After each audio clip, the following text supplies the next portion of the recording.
Susana warga Kampung Ciucal, Desa Situsari, Kecamatan Cilungsi, Kabupaten Bogor menjadi perhatian setelah namanya disebut Presiden Prabowo Subianto dalam pidato kenegaraan pada sidang tahunan MPR, DPR, dan DPD pada Jumat 14 Agustus 2026. Susana disebut sebagai buruh harian pengupas bawang, namun keluarga meluruskan informasi tersebut. Susana diketahui bekerja di dapur program makan bergizi gratis di Satuan Pelayanan Pemenuhan Gizi, kawasan Bojong. Ia telah bekerja sebagai petugas ompreng MBG selama sekitar 7 bulan.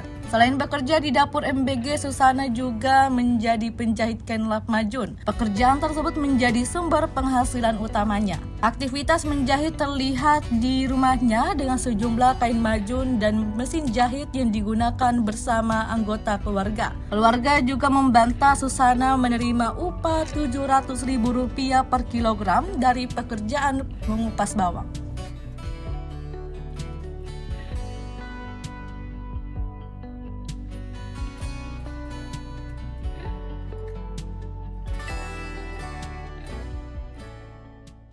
Buat pemerintah, buat Bapak Presiden, buat Bapak Wakil Presiden, terima kasih udah ngadain bansos PKH buat kita-kita yang kurang mampu sama program MBG. Saya jadi bisa kerja di MBG, jadi bisa bantu-bantu suami, nambah penghasilan.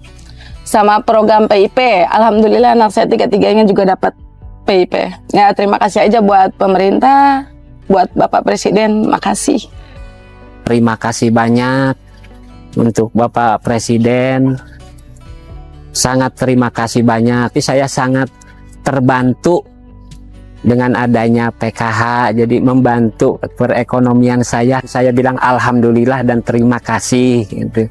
Dengan adanya PKH ataupun yang lainnya itu sangat membantu saya.